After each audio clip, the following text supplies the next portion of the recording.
Anyways, alright, what's up guys, Two Man here. Today we are going to be working on Greg the Second Chance Gameboy. Greg is assembled out of bits and pieces that I had lying around from previous projects. I had a period where I took a lot of broken Game Boys, fixed them up, sold them, modified them, and I have just a bunch of old spare parts, so I decided to go through and see if I had enough parts to put one together. And what we ended up with is Greg. Greg originally had vertical lines on the screen, and that's caused by this ribbon cable. It becomes slightly detached, and the fix is you take your soldering iron and you go along the edges of it, just warming it up enough to reestablish those connections on the solder pads.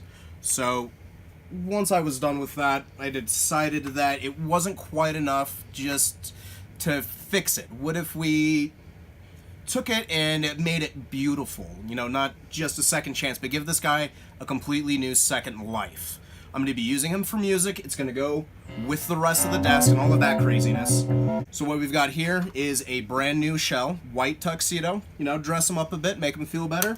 We've got an orange backlight to brighten his little smile. These things I got from Handheld Legends. You can get all this stuff on their website. They've got a ton of different colors, other options. I've got multiple buttons here that I'm going to be playing with, different pieces. Some are clear, some are not. Oh yeah, and the last thing is the EverDrive. I got this off of StoneAgeGamer.com. These will run you anywhere from $80 to about $130. I'm going to be using this for LSDJ. You used to be able to buy these carts. They've been out of production for a while. They were really fun, but they are really sought after and sell anywhere from $200 to $300 sometimes. So my solution was just to get a backup cartridge. I donated. The minimum that you have to donate is 1 penny. I donated $5 to the original developer, which gave me access to the ROM. Download that, unzip it, and install it on the EverDrive, and you have an LSDJ. Oh, this guy here, so the original Game Boy was the first console that got me into modifying them. I've loved them since I was a kid. They came out the same year I did. I got my first one when I was in first grade, and when it got the vertical lines, I just took it apart when I was 10 years old. So I've been playing with these for a while. This guy here is special because I started putting a Raspberry Pi B Plus in it back when that's all there was. There wasn't anything smaller, and my skills weren't as proficient, but I hold on to him because someday I do want to complete this. Okay, so the first modification we're going to do is the backlight mod. This one is one of the more difficult ones and one I've wanted to do for a long time, but I've avoided because it's the most likely to ruin your Game Boy. It involves opening up the back of the screen, peeling the digitizer off of the back. Because of the short connections of the ribbon cables, there's not a lot of room to work, and that's why I've avoided it. But you peel off this polarizer in the reflector so that the backlight can shine through. And this is what gives it a brand new look and really updates it. Alright, this is why it's so difficult to do this modification, is trying to peel this up. We have to remove this back film here without damaging these cables that I already had to fix once. Okay, so we have our polarizing film and reflector out. I just want to give a demonstration of what these kind of do to help explain what's happening later. So you'd actually need this for LCD screens to work, and the reflector takes the light bouncing off, shines it back through, and that's how you can see the display. But now with the polarizer, if you rotate it, see, we start getting different colors, and it actually will even completely invert it, if you can see that there. Okay, so now I've got the backlight installed and the new polarizer film in. We've got it soldered to the capacitor here, and I've left my wires a little long. I can tuck them underneath, but I want to leave them long so in case for any reason I have to pull this back apart, I'd have that extra bit of wire and I don't have to unsolder it. So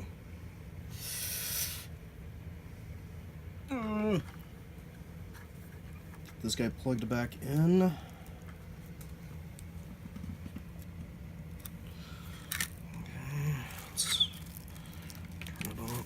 Okay, so it looks like we've got light.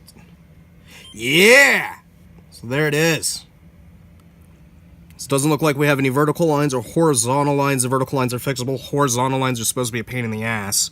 So if you notice, it looks inverted, and that's because it is. We rotated that polarizer film 90 degrees in order to flip everything, and the reason why is we're going to install the bivert or the hex mod, and what that does is it actually flips the pixels back over.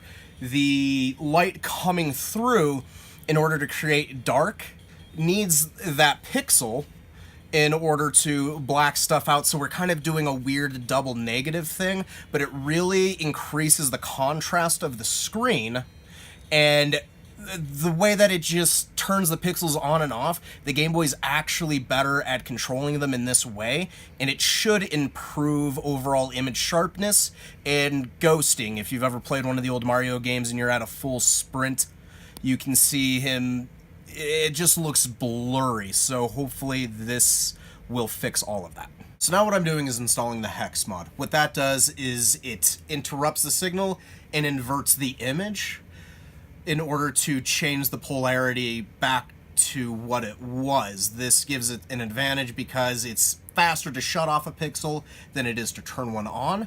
And what we have to do is lift these little guys here, number 6 and number 7 I think is what they were, and that gets intercepted by this guy, and that's what gives us the double inverted thing that we're looking for.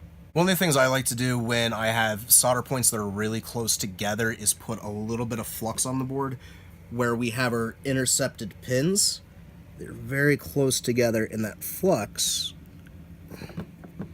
helps to keep everything exactly where we want and not bridge as it is doing. Now, even though we have that little bit of bridging, take our solder wick and put that back on. The flux actually does help with solder wick, believe it or not. So it looks like we got a pretty good connection there.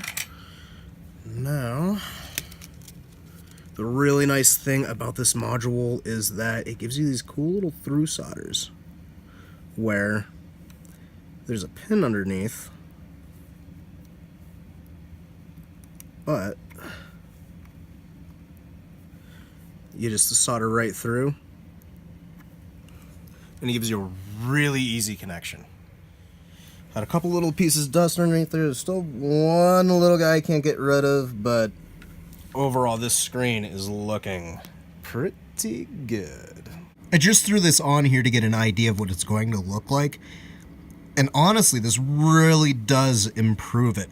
Outside of it just being fun and unique in general, this really does improve the quality of the Game Boy. If you've ever seen the Game Boy Light, which was a Japan-only exclusive, those are just so much more comfortable to play on. They look great because it's backlit, you get less glare. But this modification just really does make a beautiful difference. So the next thing I'm going to do is I've got this tiny little amplifier I want to install for the speaker. I don't know how much of a difference this is going to make, but I'm hoping that we can get this little speaker to be louder on its own.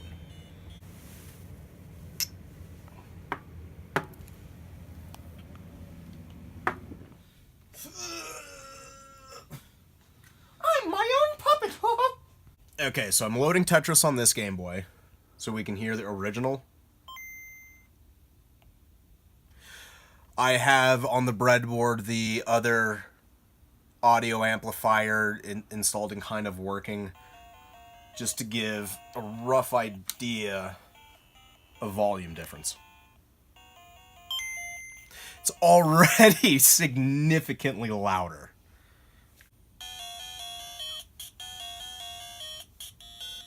So if you're wondering where the name Greg came from, Greg was a friend of mine in middle school. We were really good friends in band and in tech club and some other stuff from 6th through 8th grade.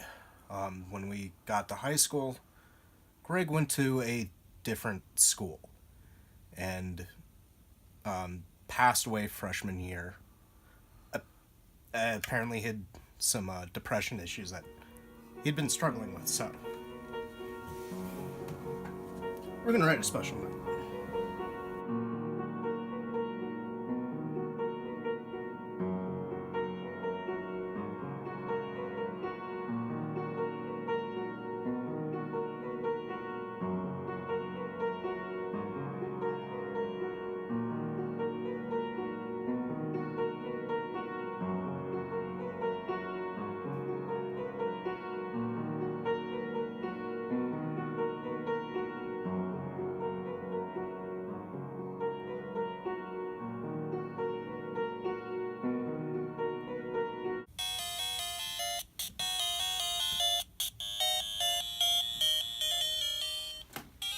The audio amplifier is ready to go. I've spent a bit of time trying to figure out exactly where stuff will fit inside of the Game Boy. It's pretty cramped as it is, and I don't want to have to modify anything unnecessary. The other thing that I'm going to add is a few LEDs to help light it up a little bit, and as I was mentioning with the buttons earlier, we've got some clear ones and just some normal black ones. These are two-piece buttons, which give a really cool 3D look. The idea behind this is with these LEDs, I can get these to light up and just look kind of neat. Other thing that I have to do is we're going to drill a hole for a second audio jack. We're going to help Greg sing a little clearer as well. This modification is going to bypass the internal amplifier that came with the Game Boy, as well as the potentiometer that controls the volume. I am not exactly sure how quiet it's going to be through all of this, and if I need to, we can add a preamp before mixing or anything else as necessary. So time to cut some holes, drill some stuff, because hey, what's a new tuxedo that isn't a tailored fit? So down here I've made my marks where I want the LEDs to go. I can only get them from one side. They're going to go at an angle, and because of my OCD-ness, they should hopefully face the same offset as the buttons have.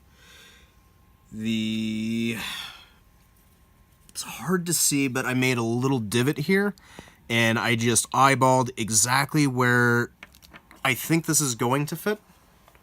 So we're going to put a small pilot hole.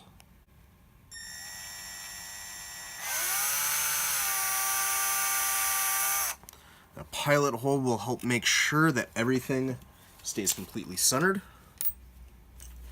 We've got a few different bits here.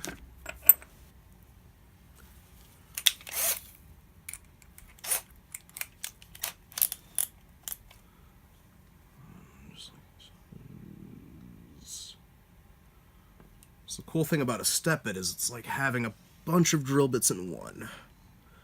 So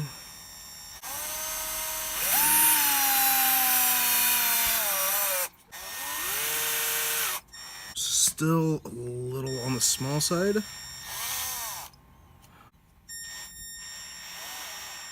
Actually, what I do have is a completely tapered unibit. So we can sort of fine-tune this hole just as much as we need to. And this is where you have to be careful because there's no steps in it. We're just going a little bit at a time. Alright.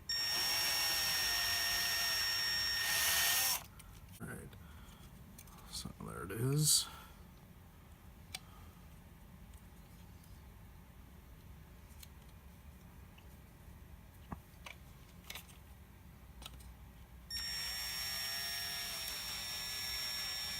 So because it's not a step bit, the hole that you get is actually going to be tapered rather than flat on each edge. So for really thin stuff, it works fantastic. But for anything thicker, Yeah, it leaves a little bit of a hole, but got a nice looking jack.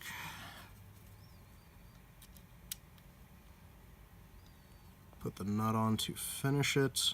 It'll tighten down. And then next to it, I will still have a little bit of space for the amplifier. So I've marked exactly where the LEDs are going to go. These are the next modifications that I'm going to make.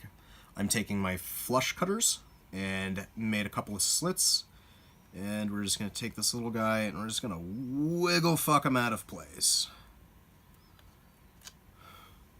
And now there's a place for the light to pass through.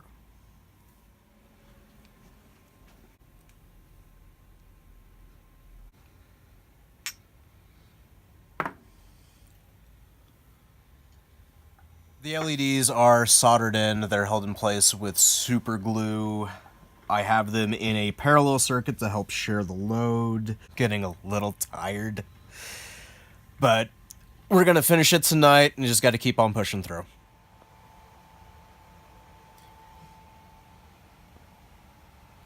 Okay, so just kind of doing a quick test to make sure that the LEDs work correctly, and they are much brighter than I expected. The only weird thing is that you can actually see the light shining through the case, and you can even see the green of the PCB boards. And a little bit of the shadow of the wires, but that's okay. The reason why I went with a solid color case rather than a clear one is I knew that I was going to be adding a lot of wires and lights. It's 1 a.m. We have most of the new case put in. The sound mod done, the amplifier part of it anyways. Next thing is I have an actual glass screen. This also came from Handheld Legends. Should be more scratch resistant than the old one, but this one is black to help accent the rest of the tuxedo appearance. So we're going to put this guy on. We're just going to see how much more this makes it pop. Really fucking excited for this, actually. Make certain don't get any fingerprints in there. One last little dust of the air, Jerry.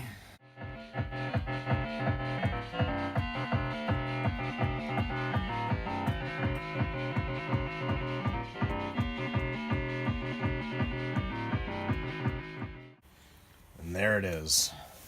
This gives us a really good idea of what the final product's going to look like. I still have to wire in the LEDs for the buttons, but I'm very tired at this point, and we'll pick back up on this in the morning. Definitely louder, definitely way sharper in general, way sharper screen. It's honestly a little hard to believe that this is an original Game Boy.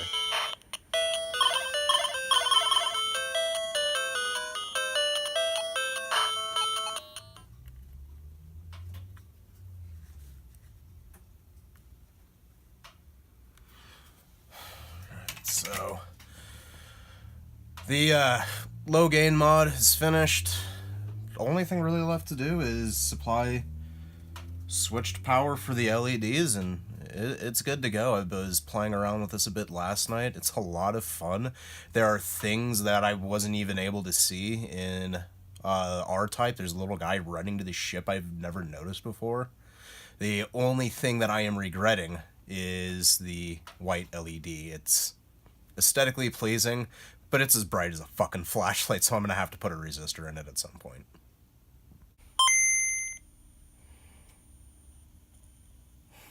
Cool, so it's completely together. It's kind of a tight fit. One thing that I did forget to do before putting it all together was test the low gain output to make sure that's fine. So we're gonna go in, we're gonna load Tetris.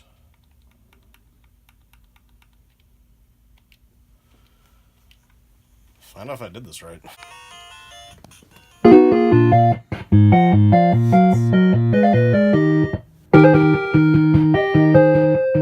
So, as I explained, that load gain mod bypass bypasses the audio amplifier of the original Game Boy, as well as that potentiometer. Other advantage to just having a cleaner sound is I can turn my volume all the way down on my Game Boy and just have it playing through my amp. It sounds pretty fucking good. I'm very happy with this. Beyond it just being anything for making music, I can carry this with me every day. This is a lot of fun, and I highly recommend doing this if you're feeling adventurous enough and you have a few old Game Boys lying around. Okay, I think we've done a really good job with Greg the Second Chance Game Boy, not just giving him a second chance, but a completely different second life.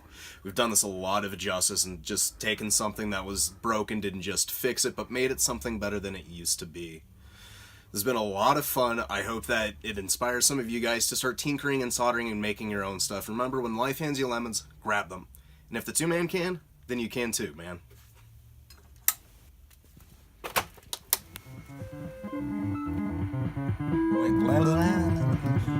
I just wanted to give a quick gem and keep rolling. Does a good job. That's such a funny fucking photo. Right now I'm working on installing the hex mod, and what we have to do is we drop our X-Acto knife. Okay, so we're rolling.